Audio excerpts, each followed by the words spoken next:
오늘의 말씀은 에가서 3장 31절을 중심으로 해서 환난 당하는 자에 대한 약속, 이란 제 말씀을 상고하는 것이 피차에 은혜 받기를 원합니다.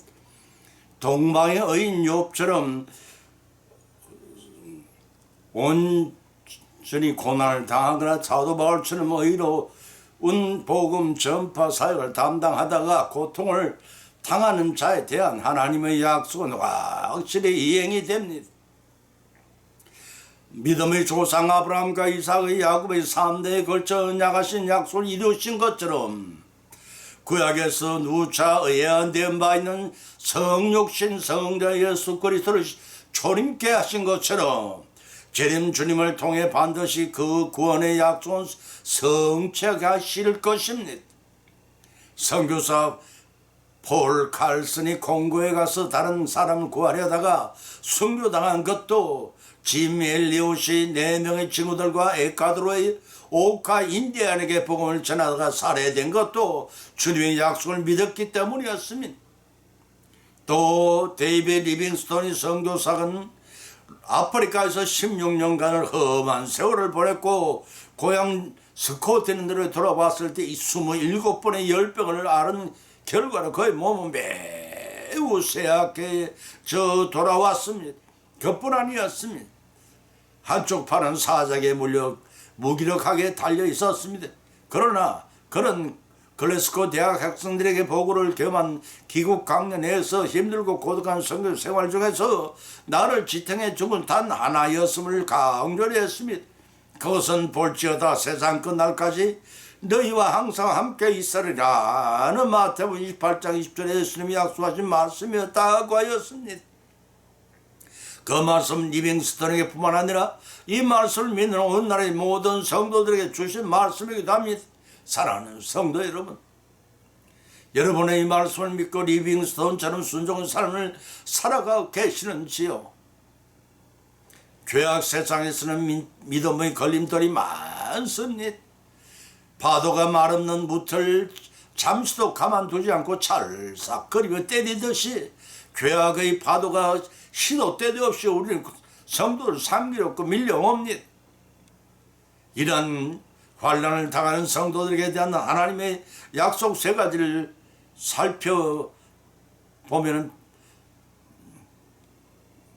3가지 말씀을 본문으로 삼고 상고하면은, 첫째, 그 고통을 당하는 자에 대한 하나님의 약속은 구원자를 세우신다 하는 것입니다. 두 번째는 그 고통 당하는 자에 대한 약속은 하나님이 산성이 되어 주시고, 세 번째는 환난을 당하는 자에 대한 하나님의 약속은 버리지 않고 회복시켜 주시다는 말씀입니다. 이러한 3가지 말씀을 상고하는 가운데 피차의 은혜를 받고 실천하시는 복을 받는 귀한 시간이 되시기를 예수님의 이름으로 간절히 기원을 드립니다. 첫 번째는 구원자를 세우신다고 했습니다. 사사기서 2장 16절로 17절을 찾아보면 기록하기를 여호와께서 사사를 세우사 노력하는 자의 손에서 그들을 건져내셨으니 그들이 사사도 정종치 아니하고 돌이켜 그들이 엄난한 다른 신을 엄난하듯 쫓아 그들에게 절하고 여호와의 명령을 순종하던 그 열조들의 행한 길을 치우쳤더라서 그와 같이 행치 아니하였더니 여호와께서는 그들을 위하여 사사를 세우실 때는 그 사사와 함께 하셨고 그 사사에 사는 날 동안에 여호와께서 그들을 대적의 손에서 구하셨으니 이는 그들이 대적에게 압박과 괴로움을 받다 슬피 부르짖음으로 여호와께서 그들을 돌이켰었음이라고 하였습니다. 육신적인 선민 이스라엘의 최초의 구원자는 요셉이었습니다.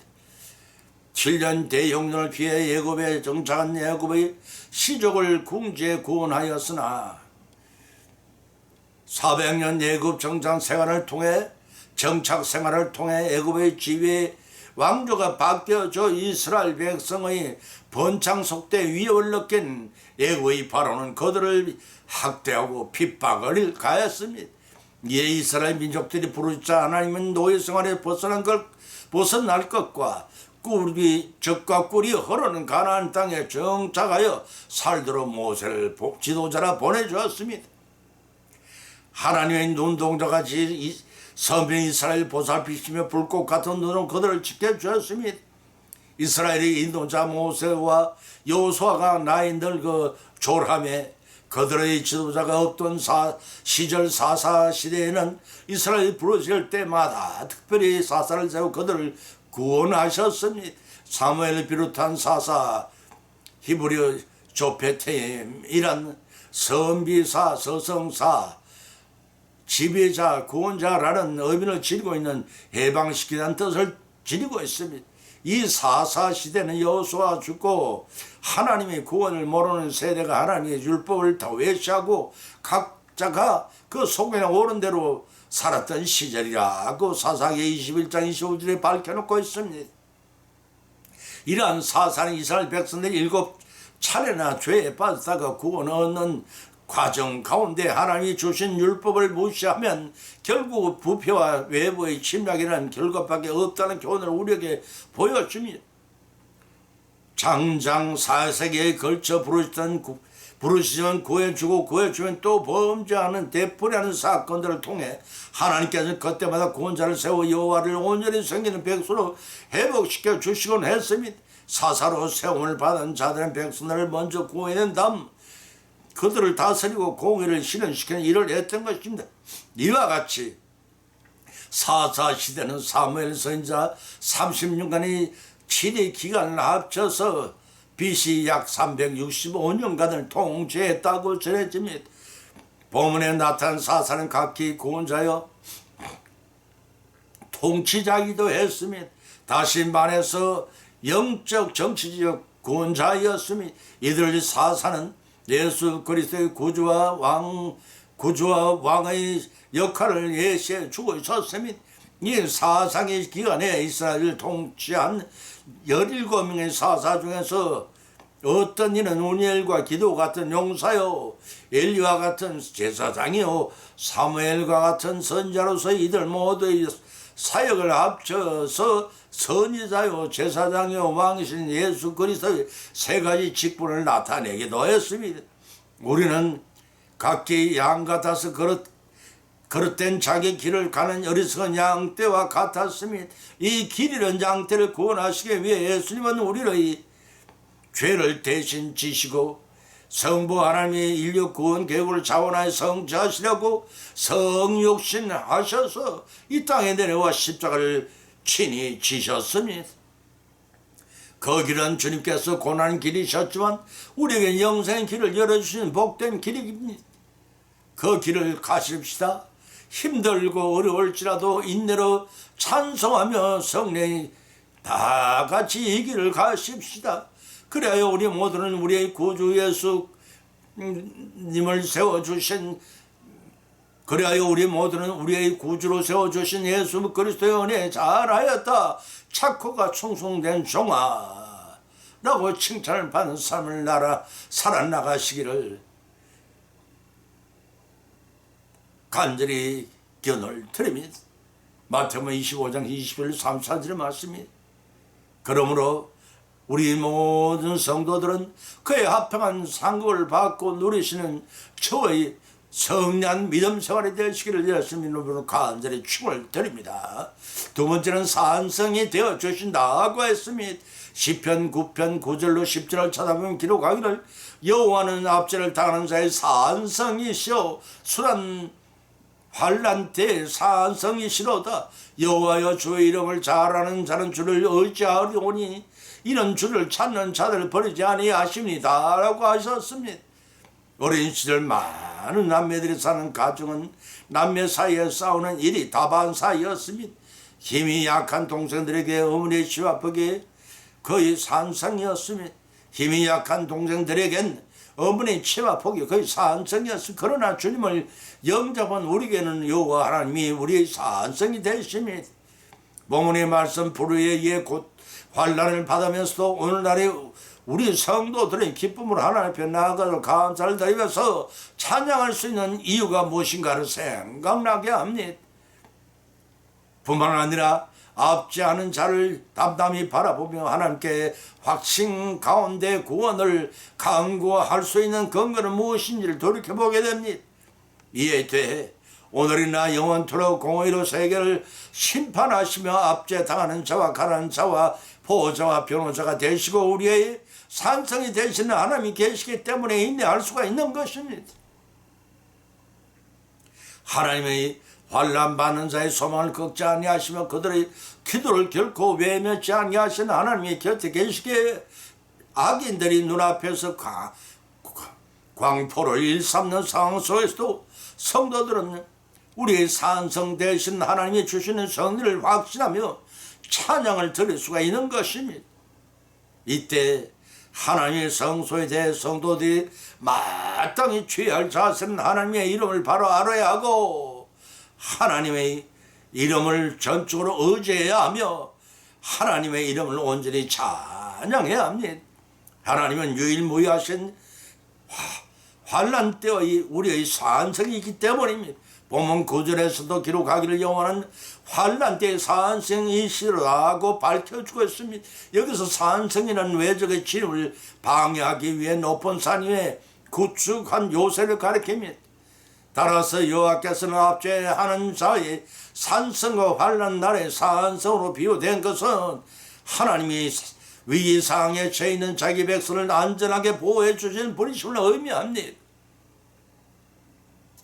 또 압제당하는 자란 이방 나라의 침략으로 인해서 고통받는 다윗의 자신과 나아가서는 이스라엘 백성을 가리킵니다. 여기에서 다윗은 이방 나라를 계속해서 악인 또는 압제자라고 표현함으로써 이방의 멸망과 이스라엘 구원이 하나님의 공의의 심판에 있다는 것을 강조하십니다. 본문 10절에서는 주님의 이름을 아는 자는 주님을 의지하오리니라고 밝혀두고 있습니다.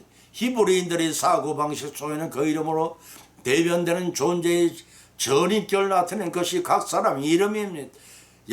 따라서 여기서의 주님 이름은 단순히 하나님의 이름을 지칭한 것이 아닙니다. 어디까지나 이것은 하나님께서 인간에게 계시해 보이시는 하나님 자신의 특성 곧 성품을 의미합니다. 따라서 본 9절에서 알다라는 뜻은 하나님과 전인격적인 교제를 가진다는 말이기도 합니다. 그러므로 본절은 하나님과 인격적으로 교제하는 가운데 그분의 선하심과 인자심과 공의로우심 등의 성품에 대하여 아는 사람을 의미합니다. 이런 다윗 자신의 경험 속에서 우러나오는 고백으로 하나님의 신실하심을 체험한 사람일수록 더 하나님을 신뢰하게 됨을 가리키는 말입니다. 본절 중 한 소절에 주님을 찾는 자를 버리지 하시니이다 라고 해서 이 말씀은 주님을 끝까지 의지하는 이유입니다. 하나님께서는 비록 악인일지라도 그들이 돌이켜 살기를 원하십니다. 에스겔 33장 11절에 밝힌 말씀입니다. 더더욱이 하나님을 의지하는 자들 당신의 도움을 갈구하는 자들 외면치 아니하시는 분이십니다. 이는 다만 다윗뿐만 아니라 다윗의 자신만의 체험적인 고백이 아닐 것입니다. 우리의 산성이 되어주신 아버지 하나님이 환난 당하는 자를 고통하는 가운데 저들의 산성이심을 여러분 부디 믿으시고 그 산성에 피하심으로 구원받게 하리라 예수님은 춤을 드립니다. 세 번째는 버리지 않고 회복시킨다고 했습니다. 에가서 3장 31절과 미가서 4장 6절로 7절을 찾아보면 기록하기를 이는 주께서 영원토록 버리지 아니할 것이며 여호와 하나님 말씀하시되 그날에 내가 저는 자를 모으며 쫓겨난 자와 내가 환난을 받게 한 자를 모아 저는 자로 남은 백성이 되게 하며 멀리 쫓겨난 자로 강한 나라 되게 하고 나 여호와가 시온 산에서 이제부터 영원까지 그들을 치리하리라고 하셨습니다. 한 소년이 누이 동생과 함께 새총을 가지고 놀다가 할머니가 애지중지 기르시는 오리를 향해 못 신고 새총을 쏘았는데 그만 그 오리가 죽고 말았습니다. 그 소년은 할머니의 구정을 들을까 봐 겁이 났습니다. 그래서 할머니 몰래 죽은 오리를 뒷마당에 파묻고 누이 동생의 비밀을 지켜주는 조건으로 시키는 일을 무엇이든 다 해주겠다고 약속을 했습니다. 그때부터 누이 동생은 자신이 해야 할 일을 모두 오빠에게 떠맡기고 자기는 놀러 다녔습니다. 그래도 소년 오빠는 누이 동생이 자기의 일을 고자질할까봐 아무 말도 못한 채 집안의 모든 신분을 도맡아 해야 했지만 불평 한마디 할 수가 없었습니다. 그러던 어느 날 소년 오빠는 괴로움을 더 견디지 못해 용기를 내어 할머니에게 용서를 빌기로 하고 할머니를 찾아갔습니다. 할머니 용서하세요. 제가 그만 오리를 하고 엉엉 울고 말았습니다. 그러자 할머니는 소년 오빠를 껴안으시며 이렇게 말했습니다. 이야, 난 네가 저지른 잘못을 다 알고 있었단다. 다만 지금까지 네가 용서를 빌려 오기만 기다리고 있었던 거란다. 사랑하는 내 손자야, 이 할머니한테는 오리보다도 네가 더 훨씬 소중하단다. 사랑하는 성도 여러분, 우리도 행여 소년 오빠처럼 잘못을 고백하지 않으면서 괴로움을 겪으면서 또한 죄의 노예를 살고 계시지 않으신지요? 하나님의 고통당하고 환난 닿는 자의 약속을 저버리시지 않고 회복시켜 주심을 기다리고 계시다는 사실을 아시기 바랍니다.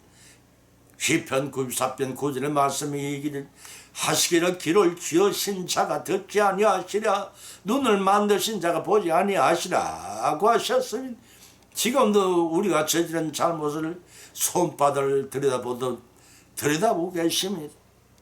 마치 우리 일거수의 투정 은행 심사마저 하나님의 아버지께서는 돋보기로 손바닥을 들여다보시 확대 보고 다 듣고 계십니다. 주께서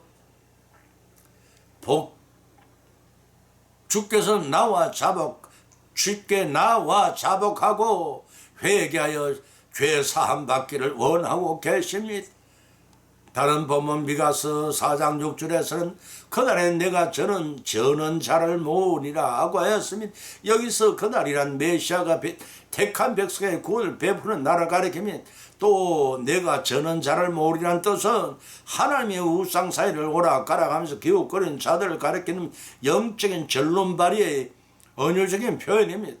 하나님을 이러한 자들이 회개함으로써 그리스도를 영접하여 구원받고 이들을 불러 모으신 하나님께서는 그들 메시아 왕국 백성이 되게 하실 것입니다.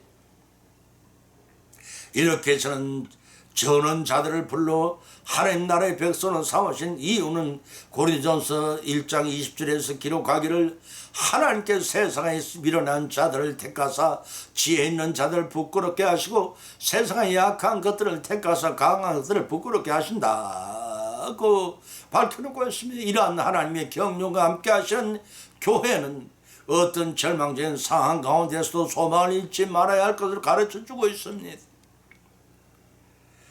왜냐하면 하나님께서는 한번 택하신 백성이나 자녀들 것까지 저들을 버리지 않고 보살펴 주시는 자비의 하나님이시기 때문입니다. 고통과 환난을 당한 자에 대한 하나님의 신실하신 약속은 반드시 이루어 주십니다.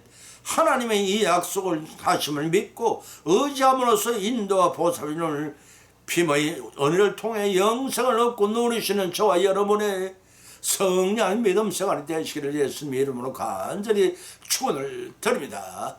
오늘의 결론 말씀을 보시겠습니다. 본문 말씀은 상고하는데 피자 나름대로 은혜를 받았고 또 세 가지 교훈을 받은 줄 압니다. 그 첫 번째는 환난에 처한 자에 대한 하나님의 약속은 언제나 구원자를 내서 그때마다 해결해 주신다는 것입니다. 두 번째는 환난을 당하는 자에 대한 하나님의 약속은 환난을 당하는 자와 고통을 당하는 자와 산성이 되어 지켜주신다는 것입니다.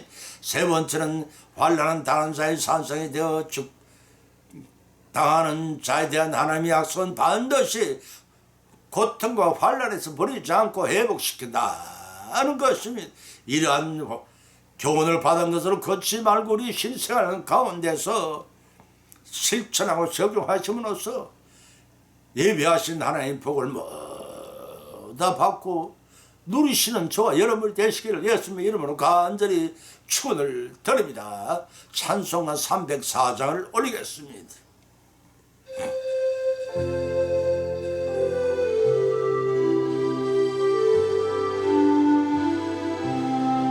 그 크신 하나님의 사랑 말로 다 형용 못하네. 저 높고 높은 별을 넘어 이 낮고 낮은 땅 위에 죄범한 영혼 구하려 그 아들 보내사 화목제물 삼으시고 죄 용서하셨네. 하나님 크신 사랑은 청량다 못하네. 영원히 변치 않는 사랑 성도여 찬양하세.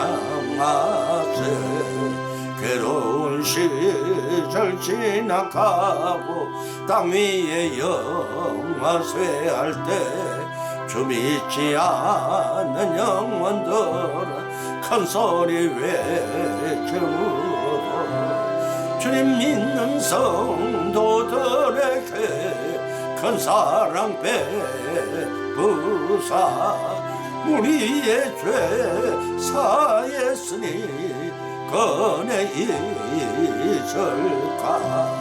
하나님 크신 사랑은 청량다 못하네.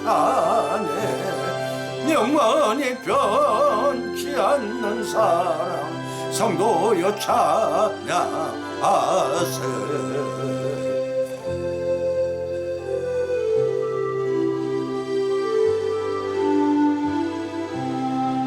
하늘을 두루마리 삼고 바다를 먹물 삼아도 한없는 하나님의 사랑 다 기록할 수 없겠네. 하나님의 크신 사랑 거치 다 쓸까. 저 하늘 높이 사도 채우지 못하리. 하나님 크신 사랑은 청량다 못하네. 영원히 변치 않는 사랑 성도여 찬양하세.